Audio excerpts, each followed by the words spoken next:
nutrientes vitales. Podrías tener dificultad para leer, conducir y visión borrosa. ¿Y cómo cuido mis ojos? Toma una cápsula diaria de Maxivis, que repone los nutrientes que tus ojos necesitan. Maxivis, fórmula avanzada con vitaminas esenciales que previene la pérdida gradual de la visión. Protege tus ojos con Maxivis. Con calidad Pharmabrand. Fin de espacio promocional y publicitario.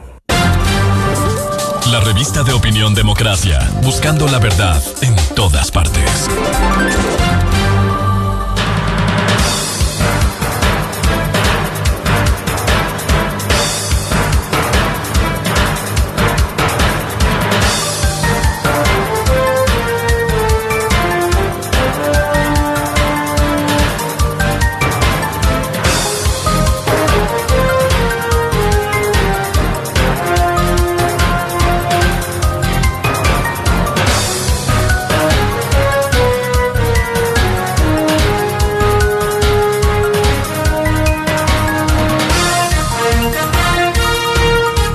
7:31 minutos en el territorio continental ecuatoriano, buscando la verdad y abogando por la unidad nacional en pro de la paz y la seguridad en el Ecuador.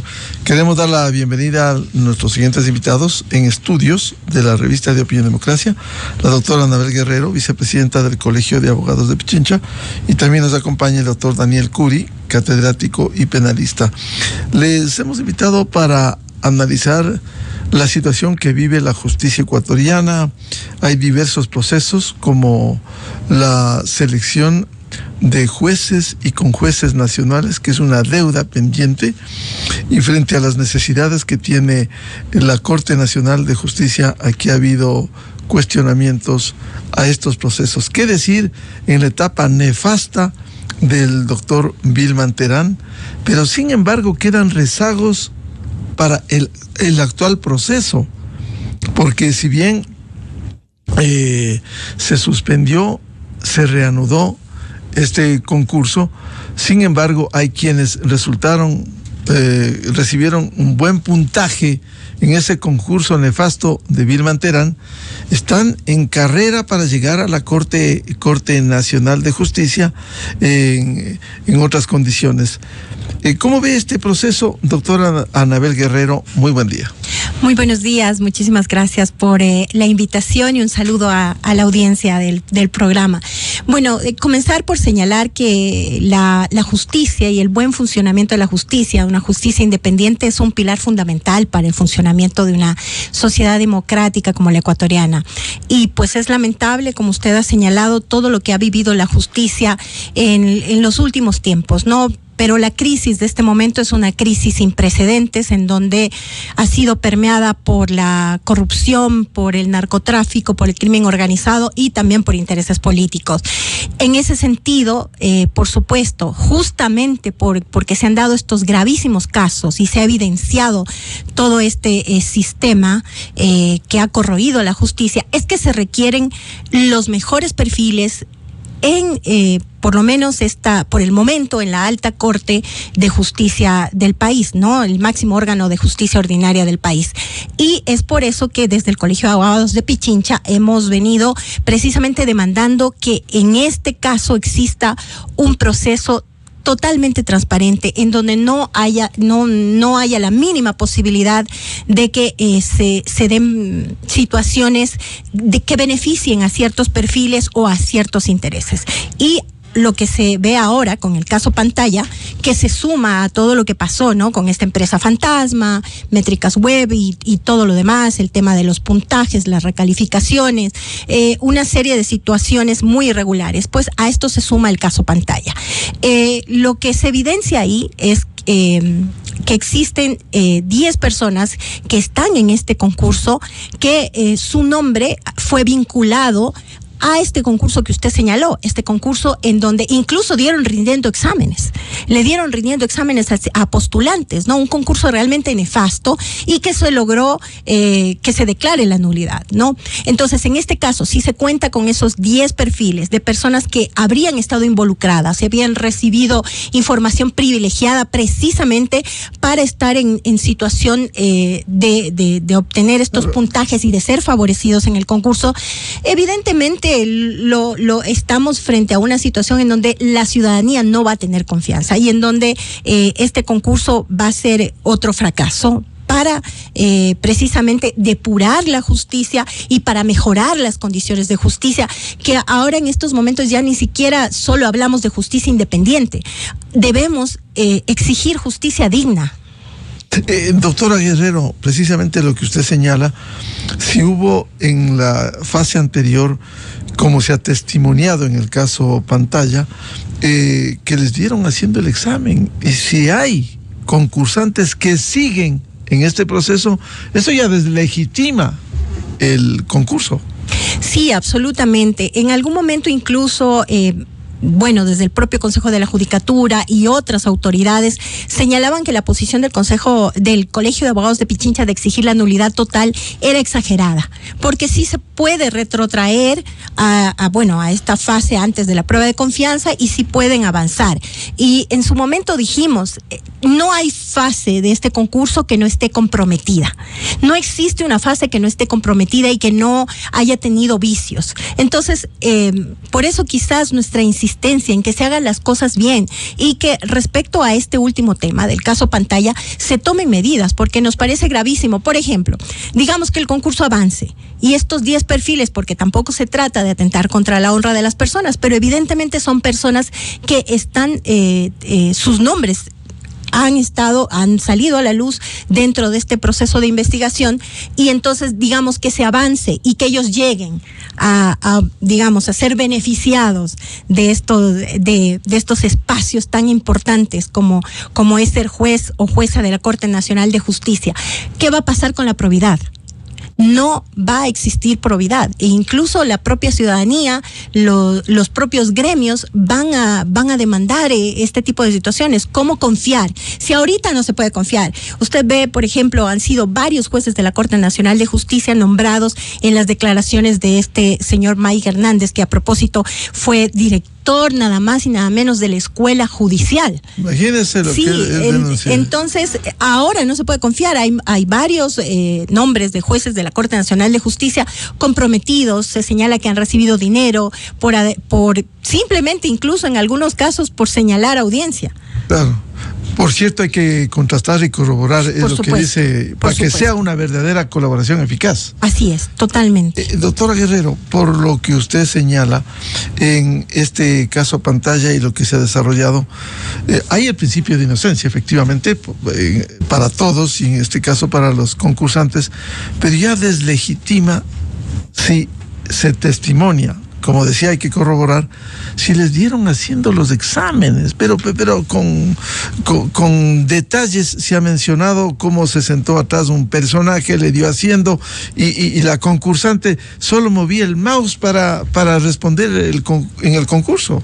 Así es, las declaraciones son, bastante complejas, digamos, las evidencias, lo que ha salido a la luz en este proceso. Son 2 funcionarios de la época de Wilman Terán en posiciones realmente de poder, que el señor Wilman Terán les decía, ¿qué fue? Y tenían que llenar y estaban apurados, y luego enseguida de un piso subían al otro piso a dejar la información y a tratar precisamente, y es que eso es lo grave, ¿no? Yo diría, la justicia tiene actualmente muchísimos problemas. El mismo hecho de que no contemos con una justicia moderna, con una justicia, por ejemplo, por citar algo muy importante y una demanda de las y los abogados del país, un expediente electrónico. Se han hecho esfuerzos, se han hecho ciertos avances, pero no existe un expediente electrónico, y en eso el país está rezagado frente a otros países de la región. Una justicia realmente lenta, no hay citaciones, no hay papel, no hay tinta. Eso es gravísimo, y estamos inmersos en estas discusiones, porque también son temas muy importantes quién llega a esos espacios, quiénes llegan a esos espacios. Sin embargo, el tema de justicia es mucho más amplio, ¿no? Y claro, estamos en esta situación porque no se logra llevar adelante un concurso que realmente sea transparente, un concurso que realmente, por ejemplo, tenga reglas claras. Se generan reglamentos para este tipo de concursos a la medida. O sea, en una ocasión un reglamento dice una cosa y en otra dice otra, con la finalidad precisamente, y en eso yo creo que es de esa manera, los reglamentos se hacen precisamente con la finalidad de inducir el concurso a ciertos perfiles que les interesa, y por eso es que luego jueces y juezas que llegan a ciertos espacios deben favores y deben cumplir precisamente, postulados de ciertos grupos, de ciertos sectores, y eso es lo que no permite hasta el momento tener una justicia independiente, y como usted dice, se dan cosas como las que acabamos de citar, que les den rindiendo exámenes a ciertos postulantes. Bienvenido al doctor Daniel Curi, catedrático y penalista. Doctor Curi, este primer tema que hemos planteado, ¿cómo ve el concurso para designación nada menos que de jueces y con jueces nacionales al más alto Tribunal de Justicia, la Corte Nacional? Buen día. Hola, muy buenos días. Sí, el concurso lo veo que claramente ha sido manchado por una serie de actos, ¿verdad? Como lo mencionaban, el tema de métrica web es una situación que claramente no cumplía las expectativas para el tema de las pruebas de confianza, y lo que de una u otra manera hay que hacer es realmente ver qué es lo que nosotros esperamos de una prueba de confianza, qué es lo que queremos de una prueba de confianza, y cuál va a ser el objetivo de estas pruebas de confianza. Si lo que queremos es que sea simplemente un cuestionario general, aleatorio, sobre moralidad, o si es que una prueba de confianza tiene que ir más allá, es decir, tiene que ir en el sentido de hacer una real revisión sobre cuál es el pasado de estas personas que quieren ser postulantes, y una revisión que tiene que incluir no solamente un tema de cuál ha sido su característica y su probidad, sino también, por ejemplo, su situación financiera, ¿verdad? Si es una persona que ha ganado dinero que no ha podido ser justificado, pues entonces eso ya podría empezar a alzar alerta, a alzar cuestionamiento, ¿verdad? También incluso cuál ha sido la trayectoria profesional de esta persona. No solamente, he tenido tantos años de experiencia, sino, por ejemplo, quiénes han sido los clientes de esta persona, ¿verdad? Si es un abogado que únicamente ha defendido narcotraficantes, entonces difícilmente va a poder ser una persona pues que vaya a tratar de meterlos a la cárcel, pues estas personas que han sido claramente sus clientes y sus patrones durante todo este tiempo, ¿sí? Pero más allá de eso, yo creo que la decisión que tomó el Consejo de Legislatura de anular parcialmente el concurso y no totalmente es la correcta. Esto en consideración también por los tiempos y por las necesidades que tenemos de los jueces, ¿verdad? Porque si no, sería otra vez extender el concurso. Y yo creo que, claro, el hecho de que pudieran haber reconocido el error y poder y anular parcialmente el concurso en base a su propio error, me pareció la decisión correcta. En todo caso, doctor Curi, ¿usted cree que debiera rectificarse? El anuncio fue no echar abajo totalmente el concurso, sino con rectificaciones parciales. Sin embargo, queda este pasivo en el concurso, quienes se beneficiaron presuntamente con irregularidades para seguir en este concurso para la Corte Nacional, doctor Curi. Claro, pero esas irregularidades ya se dieron en un concurso que ya fue anulado, no en el actual, porque en el actual todavía no se han dado las pruebas. Ya, entonces, como no se han dado las pruebas todavía, porque todavía estamos en el tema de las pruebas de confianza, entonces esas situaciones pues habrá que tener un triple atención, habrá que tener mucho más cuidado al momento de que se realicen estas pruebas escritas para que ya no se den ese tipo de irregularidades. Doctora Anabel Guerrero, ahora el problema no solo es del concurso, y yo quiero mencionar a propósito de lo que hemos hablado del caso Pantalla, el que varios abogados quienes aparecen que supuestamente se beneficiaron de maniobras ilegales. ¿En qué queda la sagrada profesión del derecho de defender la ley y el ordenamiento jurídico cuando estos abogados precisamente a través de dinero, como se ha denunciado, se han beneficiado de acciones ilegales en favor de sus defendidos? Sí, bueno, definitivamente yo creería que es un tema, como lo hemos venido señalando, ¿no? Es un tema, la justicia está herida de muerte. La justicia pasa por un momento tan difícil, realmente los niveles de corrupción, de falta de ética son generalizados. En ese sentido, han sido operadores de justicia, está el propio sistema, el SNAI, están defensores públicos, realmente es el sistema el que está corroído, ¿no? Y en ese marco, yo coincido con usted, es lamentable que existan abogados en libre ejercicio, que trabajen de la manera, por ejemplo, el caso de Cristian Romero es un claro ejemplo, ¿no? El bufete de abogados de Cristian Romero dedicado exclusivamente a defender estos perfiles, ¿no? Personas vinculadas al narcotráfico y esto es por ejemplo, en el caso del estudio de Cristian Romero, parte de su bufete de abogados pues llegó a estar en las más altas esferas del Consejo de la Judicatura. Es así que Mike Hernández llegó a estos espacios y además en sus declaraciones, que fueron realmente de lo que se conoce en el medio, muy poco realmente de lo que él conoce y en lo que él participó. Pero bueno, nos deja ver y da a entender cómo se manejaban estas situaciones. Es lamentable. Yo creería en ese sentido, primero, que hay mucho que hacer en el ámbito de la academia, de la formación de los nuevos abogados. Hay muchísimo que hacer. El Colegio de Abogados de Pichincha ha planteado que los tribunales de honor de los colegios de abogados del país vuelvan a tener cierta posibilidad de, emitir sanciones, principalmente porque esto tiene que ver en el ámbito de lo ético, de lo moral. El Código Orgánico de la Función Judicial precisamente eliminó esta posibilidad, le restringió a los gremios la posibilidad de imponer cierto tipo de sanciones, que me parecería a mí que los tribunales de honor podrían jugar un papel importante, porque precisamente uno de los temas de los que adolece el Consejo de la Judicatura, que es el máximo órgano de administración de justicia, pero que también tiene esta atribución disciplinaria, es que no hay un tema disciplinario en lo absoluto. No hay un proceso en donde se verifique la actuación de los jueces. Es más, como se ha podido advertir, las direcciones provinciales de los consejos de la judicatura son botines políticos.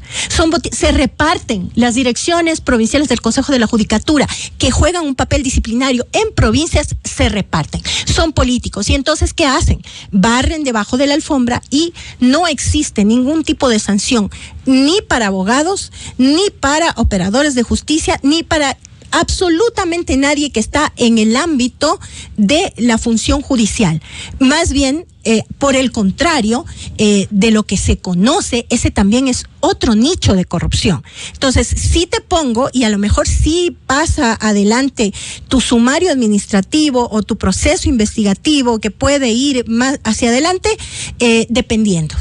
Si tú me pagas, o si a lo mejor tú eres un funcionario realmente honesto y te estás metiendo en algo que a mí no me interesa que te metas, porque es un tema fundamental, es un tema donde hay intereses oscuros, entonces ahí sí hay un sumario administrativo. Es básicamente a la gente sana, a la gente buena, a los buenos profesionales, que los hay en el país, a las que se les, inician sumarios administrativos. Pero a los funcionarios mire usted, por ejemplo, el tema de la desnaturalización de las acciones, de las garantías jurisdiccionales en general, de estos habeas corpus correctivos y de toda esta suerte de situaciones, hay jueces que reiteradamente han concedido este tipo de acciones, como lo dije, desnaturalizándolas. Pero, ¿qué ha pasado con ellos? El Consejo de la Judicatura, no el de ahora, desde hace mucho tiempo, ¿qué ha hecho frente a esto? No hace absolutamente nada. Entonces, lo disciplinario es un punto fundamental, lo académico, la formación académica, lo disciplinario, y por supuesto, es un tema también, la actuación de muchos profesionales también es el reflejo de la sociedad. Lamentablemente, la sociedad ecuatoriana está en un momento muy doloroso. Usted ha dicho un sistema corroído. Efectivamente, en casuística podríamos mencionar casos que jueces, y va a decir, en la Corte de Pichincha, esto le preguntamos, donde usted está sentada, al presidente encargado del Consejo de la Judicatura, doctor Álvaro Román, y él reconocía que hay casos, incluso con error inexcusable, jueces aquí en Pichincha, que luego son perdonados, o lo que decía el doctor Román, se puede modular el dictamen de tal manera que en lugar que con error inexcusable es salida, como dice el Código Orgánico de la Función Judicial, simplemente les suspenden 30, 60 días. Es decir, hay una lenidad en la actuación de la autoridad del órgano administrativo y disciplinario con estos casos. Totalmente, es así. O sea, tanto que el presidente en ese momento del Consejo de la Judicatura asumía que esa situación se daba y que no había mucho que hacer, que lamentablemente las cosas estaban dadas de tal forma que no había mucho que hacer y que ese era, digamos, el modus operandi. Y en por eso es que digo, ¿no? El tema de recuperar la justicia pasa por muchas aristas, pasa por muchas situaciones, tiene que ver con muchos ámbitos en los que por lo general se está mirando a otro lado. O sea, en determinado momento, digamos, los medios de comunicación juegan un papel sumamente importante de poner estos temas en debate, ¿no? Pero pasan unos días y las autoridades se hacen, mire, yo quiero, por ejemplo, justamente el caso Polid, que en estos días volvió a sonar. ¿Recuerda usted que el SAR de los seguros mencionó a tres exfuncionarios? Al señor José Serrano, exministro de Gobierno, mencionó a Alexis Mera, se mencionó también al ex superintendente de banco, si no estoy mal, y mire, eso pasó cuando lo que se señaló ahí, por ejemplo, en el caso de este llamado SAR de seguros, es que él asume que delinquió con José Serrano y ahora lo tenemos de candidato a la presidencia de la República. Entonces en el país se dan cosas, son fuertes, son cosas realmente muy complejas, pero luego no se investigan, porque aquí en el país también debería investigarse ese tema. No se investigan. En determinado momento, incluso por el tema del caso Polid, se le consultó a la Procuraduría General del Estado qué se podía hacer, qué acciones se podían hacer si el tema de también estos recursos que Polid lavó en Estados Unidos tenían que ver con un daño gravísimo al país y que a lo mejor eso debía buscarse la manera, la vía, la norma para recuperar también, porque eso significó que Polid o desvaneciera glosas o no impusiera glosas, y a través de eso precisamente hacerle un daño terrible al país. Entonces, al punto que me iba, es que en el país se ponen sobre el tapete una serie de situaciones, pero luego se desvanecen y no se llega realmente a investigar, a sancionar, a tomar medidas frente a muchos hechos. Pero eso es impunidad. Vamos a hablar del caso Polid más adelante también, doctora Anabel Guerrero. Quería consultarle al doctor Daniel Curi sobre este tema de los abogados, la mención que se ha hecho en el caso Pantalla específicamente, como 20 abogados quienes supuestamente se beneficiaron de maniobras ilegales pagando a jueces para lograr beneficios para sus defendidos. ¿Cómo entender esto? Ya no es una excepción 1 o 2, se habla de 20 solo en este caso, y hay otros casos, metástasis, purga, plaga, obstrucción de la justicia, independencia judicial, en donde están involucrados. Sí, claramente hay una cuestión que claro, alarma, porque esto es solamente una fotografía, ¿verdad? Un pequeño segundo de lo que ha sido la realidad de la justicia ecuatoriana, donde este tipo de conductas ha estado de manera generalizada a través de todos los operadores de justicia. ¿Sí? Y algo de lo que decía nuestra compañera acá entrevistada es también esta falta de sanción, esta falta de consecuencias de los hechos, más allá de las posibles sanciones penales, sino también de manera disciplinaria. Yo creo que ahí deberían endurecerse también este tipo de conductas. De una u otra manera, lo que debería hacerse es poder quitar la matrícula a los profesionales que actúan en estos actos de corrupción. ¿Por qué?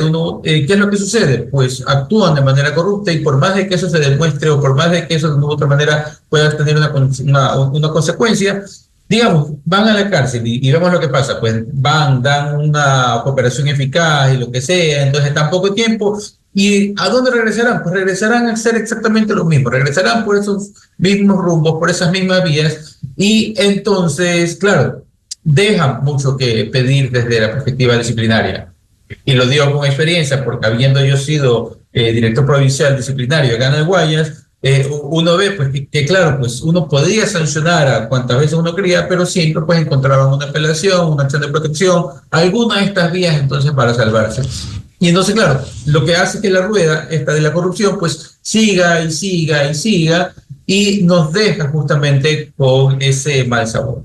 Sí, entonces, desde luego, hay que los gremios profesionales volver a establecer este factor de la moralidad, ¿verdad? Pero también justamente la academia pues tiene que hacer más esfuerzos en cuanto a sus propias reglas de honestidad, ¿sí? ¿A qué me refiero con las reglas de honestidad? Pues me refiero justamente a no dejar que copien, porque el alumno que copia desde un inicio pues ya aprende a hacer trampa y si no tiene consecuencias desde ese momento, entonces va a decir, yo puedo seguir haciendo trampa toda mi vida.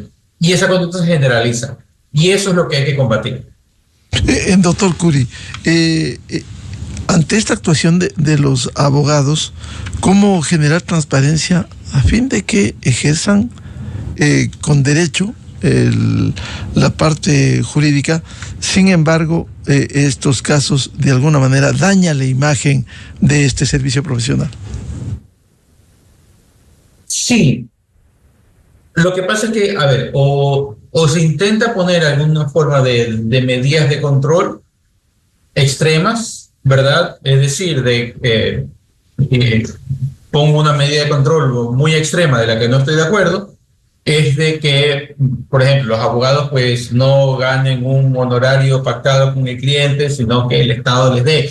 Ya. Pero claro, eso quitaría pues una serie de cuestiones en cuanto a la libertad de la profesión, libertad de asociación, etcétera, etcétera, etcétera, ¿verdad?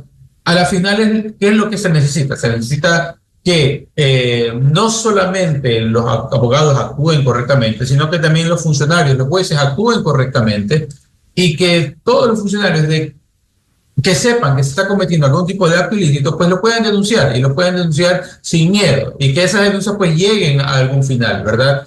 Y mejor aún, como hay en otros países, es que estas denuncias terminan en una condena o algo, pues a la persona que denunció se le da un tipo de premio, ¿verdad? Tenemos unas reformas en el COIP en ese sentido, todavía no se han dado muchos de esos casos, pero esas son formas, por ejemplo, de poder tener, mediante un buen programa de compliance, mediante un buen programa de whistleblowers, poder controlar este tipo de situaciones y poder controlar de que no se den. Porque claro, uno puede hacer de dos maneras tratar de hacer una prevención comunicativa de este tipo de actos de corrupción. Por un lado, una prevención comunicativa mediante el establecimiento de consecuencias, ¿verdad? Si haces algo malo, pues te va a venir esta consecuencia negativa que valorará a la persona negativamente y preferirá entonces no hacerlo por no sufrir las consecuencias. Pero lo que mejor funciona justamente es el poder enseñar, el poder comprender correctamente los valores, porque ahí la persona no es que dice, no hago esto porque es malo, sino que hago esto porque no me dan las consecuencias, sino que dice, hago esto porque lo correcto es no actuar así, lo correcto, lo justo no es hacer trampa o andar sobornando, no es de una u otra manera andar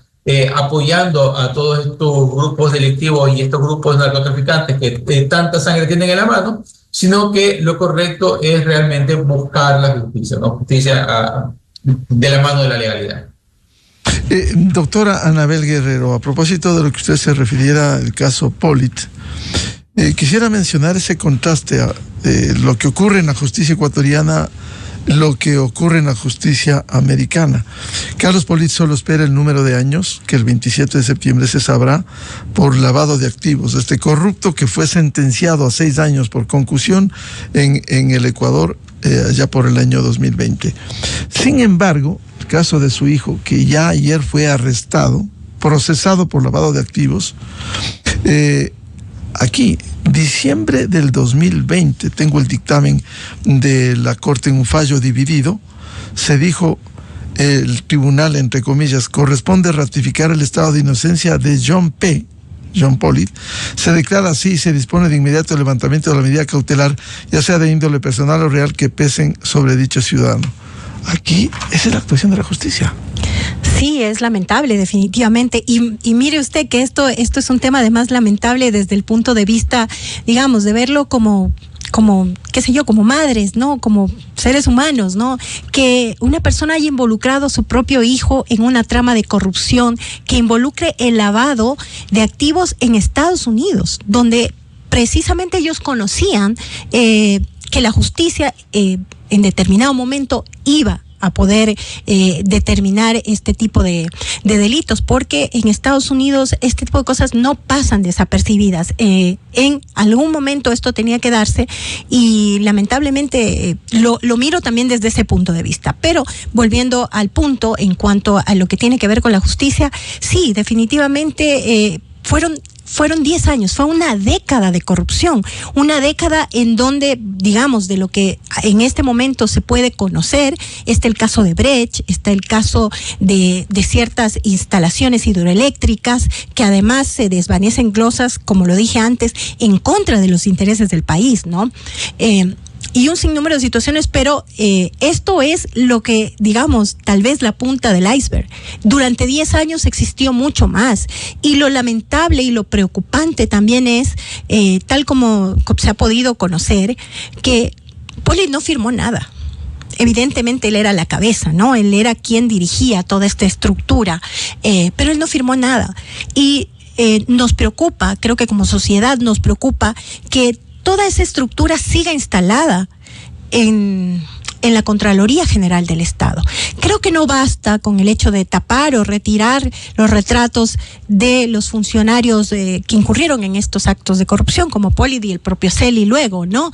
Creo que hay que ir más allá. Y, por ejemplo, la Contraloría General del Estado no nos ha dicho qué medidas se han tomado, porque, insisto, esta estructura y ciertos funcionarios que permitieron que todo esto fluya, siguen ahí, evidentemente siguen ahí, y no sabemos qué pasa ahora. No hay una articulación, que debería ser lo adecuado y lo correcto, entre todas las instancias de control. ¿Quién controla a los que supuestamente controlan? La UAFE debería estar articulada con la Contraloría General del Estado y asimismo con la Procuraduría General del Estado, pero pienso que a pesar de todo de la gravedad de las cosas que se han dado, en el caso Pollitt, insisto, 10 años, una década de corrupción y de beneficiar a muchísimos sectores. En el caso de Brecht fue claro en sus declaraciones este exfuncionario de Brecht, de decir cómo le pedía el dinero Pollitt, y que incluso eran cantidades que él mismo le decía, pero ¿cómo vas a hacer? ¿Cómo vas a lavar? Y le decía, no, es que yo tengo a mi hijo que está en los Estados Unidos y que puede realizar este tipo de acciones sin ningún problema. O sea, con esa desfachatez, ¿no? Y digamos, con esa seguridad de la impunidad y de que esa institución les pertenecía, pero que además la justicia, pero que además todos los demás órganos de control jamás lo iban a tocar. Por lo menos eso pensó, y en determinado momento tenían ese poder y tenían esa seguridad, esa certeza y ese conocer, ese sentir que no les iba a pasar absolutamente nada. Claro, y pensar que muchos de esos actores de los 10 años dicen y venden humo al mundo diciendo que son perseguidos políticos, cuando hay sentencias condenatorias ejecutoriadas, cuando hay pruebas. Para eso es el proceso penal. Pruebas de cargo, pruebas de descargo, principio de inocencia, derecho a la defensa, debido proceso, todo eso ha habido. Y sin embargo, vea lo que sucede. No, lo defendían a Pollitt, decían, pobre Pollitt, es más, Contralor de lujo, lo dijeron, Contralor de lujo. Hay que ayudarle a pagar los abogados, dijeron en algún momento, cuando luego, unos días después, no tenía, 14 millones de dólares de fianza.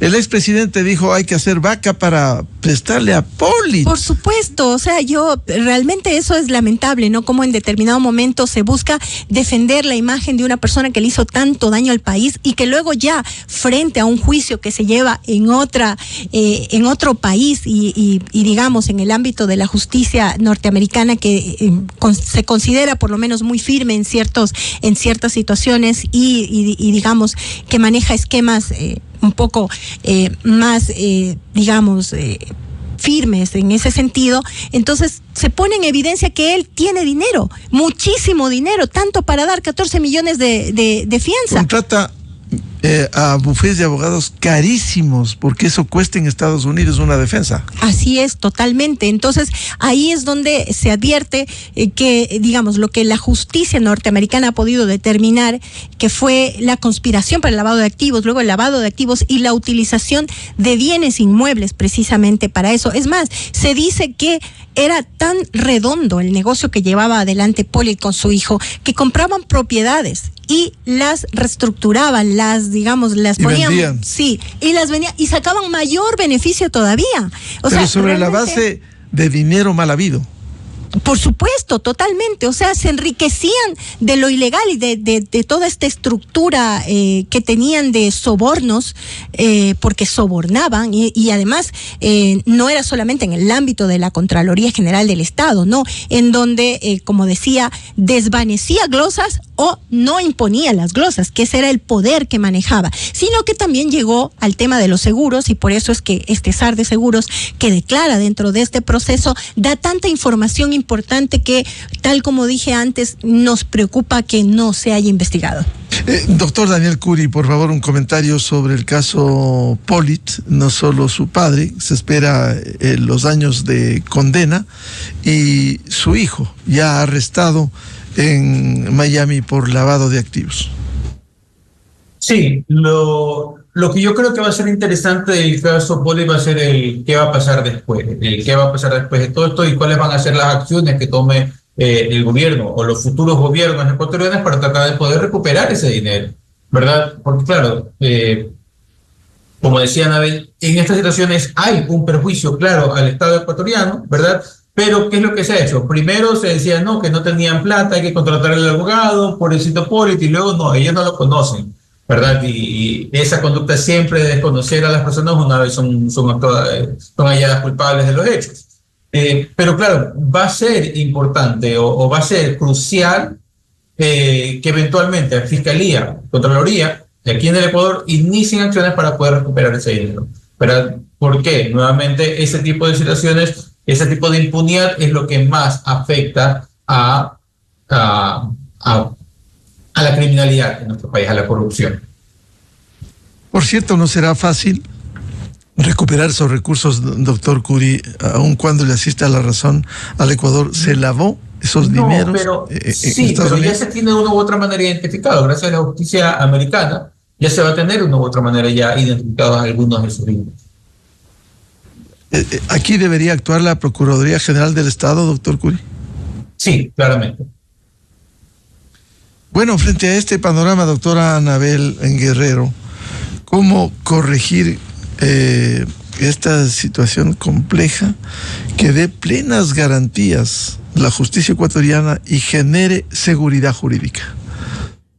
Bueno, precisamente como se ha hablado en esta mañana,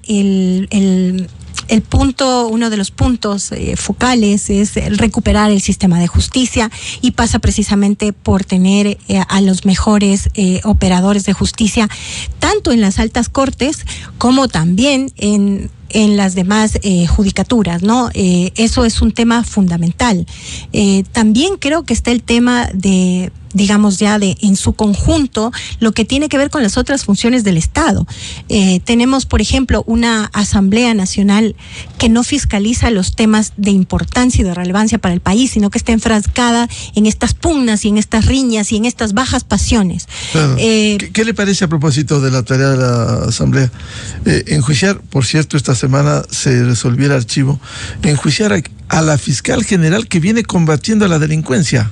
Bueno, desde el punto de vista, digamos, de las atribuciones de la Asamblea Nacional, creo que no existe ningún funcionario público que pueda estar exento de la fiscalización. Indiscutible. Pero evidentemente ya a eso iba. Pero no hay una agenda de país, porque esto tiene que ver con intereses de líderes, de partidos políticos, más que realmente de una agenda de país. Claro, que buscan impunidad. Totalmente. Y por eso la persecución a la fiscal. La Asamblea debería estar centrada en el tema de la crisis energética, en el tema, por ejemplo, de lo que implica la desinversión en salud, el tema de que las personas no se puedan realizar un procedimiento de diálisis. La deserción escolar es tremenda en el país. La crisis del Seguro Social ecuatoriano. Por supuesto, pero realmente usted no escucha, o por lo menos en mi caso, yo no he escuchado a bloques de partidos políticos o asambleístas preocupados por lo que realmente debería importar en el país. No hay una agenda del país.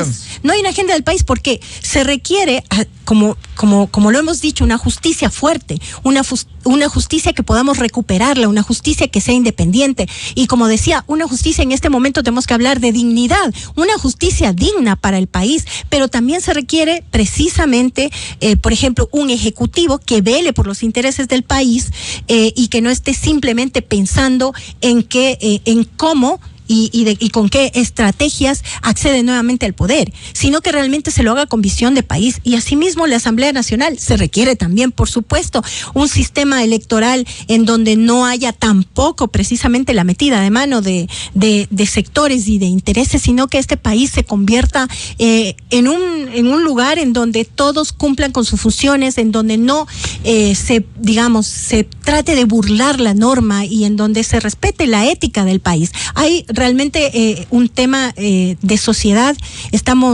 la sociedad en general está muy afectada y la justicia definitivamente es una muestra de aquello y hay que luchar y hay que trabajar por recuperarla. Doctor Daniel Curi, estos desafíos que tiene la justicia en este sentido, ¿cómo generar seguridad jurídica con estas actuaciones? Yo creo que uno de los principales problemas además que hay es nuevamente la conformación de la justicia. Y uno de los problemas que ha tenido históricamente este país es que todos quieren tratar de reformarla y cuando se ven que tienen el poder de reformar la justicia, intentan politizarla, intentan meter mano, en vez de crear un sistema de justicia sólido que pueda funcionar por su cuenta, intentan velar por sus intereses, intentan velar por su futuro. Y ahí es donde todo esto pues se ve desprestigiado, todo esto se ve completamente corrompido y claramente eso termina pues afectando a los usuarios, afectando al sector de justicia. Entonces, claro, la idea de una agenda de país, de una agenda donde la Asamblea pues pueda mirar hacia adelante y mirar hacia las necesidades de los ciudadanos, no a las necesidades de grupos delincuenciales, eso podría cambiar completamente las cosas, ¿verdad? El problema es que vemos claramente que este tipo de situaciones pues no sucede, ¿verdad? De que la Asamblea pues no vela por los intereses de los ciudadanos, sino por los intereses políticos. Y si en la Asamblea se actúa así, si desde el Ejecutivo pues vemos que las actuaciones no son transparentes, ¿qué le podemos pedir a la justicia cuando son ellos los que de una u otra manera toman las acciones más importantes para su conformación? Entonces, claro, el tener un Consejo de Participación Ciudadana tan cuestionado, ¿verdad?, por su actuar incorrecto, ¿ya? Y tener entonces una situación donde se busca manipular la justicia electoral, manipular la justicia constitucional, vemos entonces que eso afecta claramente a toda la vida política. Y nuevamente, esto en virtud de un grupo político claramente determinado que busca pues cubrirse sus espaldas, así como lo hizo en su momento con Poli, o como hacían los homenajes al primo, ¿verdad? Ahora buscan de una u otra manera también controlar la justicia para hacer esto acá. Entonces hay que tener mucho cuidado en que estos intentos de por la mala situación de justicia, estos intentos de mejorarla, lo único que va a crear es una situación donde se le va a dar el control de la justicia a estos grupos delincuenciales. Doctor Curi, ¿qué piensa del juicio que se archivara esta semana contra la fiscal general? Partiendo de lo que decía la doctora Anabel Guerrero, no se puede discutir la atribución de fiscalización, el proceso de enjuiciamiento político. Sin embargo, en este caso, perseguir y no fundamentarse, porque una de las disposiciones legales y constitucionales es el incumplimiento de funciones. Y cuando se estaba preparando, aquí lo denunció el asambleísta Ramiro Vera, miembro de la Comisión de Fiscalización, se estaba preparando casi una nueva emboscada a la fiscal para poner actores que están perseguidos por la justicia, Ronnie Aliaga, a presentar al expresidente de la República, es decir, no un verdadero juicio político al que tiene, reitero, la atribución la Asamblea Nacional. Ya, el problema es que con los juicios políticos es que aquí en el Ecuador se han desnaturalizado completamente y se han convertido en una estrategia no solamente, no necesariamente de persecución, pero al menos de hostigamiento, ¿verdad? Tengan la razón, lo que quieren hacer es el show, lo que quieren hacer es llamar a la persona y que comparezca, y de esa manera estropear las labores que tiene que hacer el Ejecutivo u otras labores, otras funciones del Estado. Entonces, claro, el tema del juicio político a la fiscal ya se sabía de una u otra manera que no iba a tener, que no iba a traer frutos, de que no iba a salir adelante. Sin embargo, pese a ello, quería sacar adelante justamente por el show. Estamos en época de elecciones, necesitamos pues hacer el show, necesitamos hostigarla. Vimos que había justamente toda una agenda marcada en una de las computadoras de Glass de cómo era el paso a paso a seguir, ¿verdad? Para poder ellos recuperar la justicia y poder sacar a la fiscal y poder tener control de sus procesos. Y vemos que eso es lo que buscan, o sea, no buscan tener a un fiscal que actúe en los casos contra la corrupción, sino que buscan su impunidad. Y ante eso es lo que nos enfrentamos realmente los ecuatorianos, ante grupos organizados, políticos, que utilizan herramientas legales, o mal utilizan herramientas legales para poder tener sus propios intereses. Bien, muchas gracias por aportar a este análisis de la situación de la justicia ecuatoriana, a la doctora Anabel Guerrero, vicepresidenta del Colegio de Abogados de Pichincha, y el catedrático y penalista doctor Daniel Curi. Muy amables. Gracias. Muchas gracias por la invitación. 8:16 en el territorio continental ecuatoriano. Vamos a una pausa y ya volvemos para hablar sobre temas internacionales. El reconocimiento del Parlamento español al presidente de Venezuela, Edmundo González Urrutia, y también hablar sobre el debate en Estados Unidos sobre Kamala Harris y Donald Trump. Desde 1984 con Gonzalo Rosero. La revista de opinión Democracia. Siempre líderes, siempre confiables.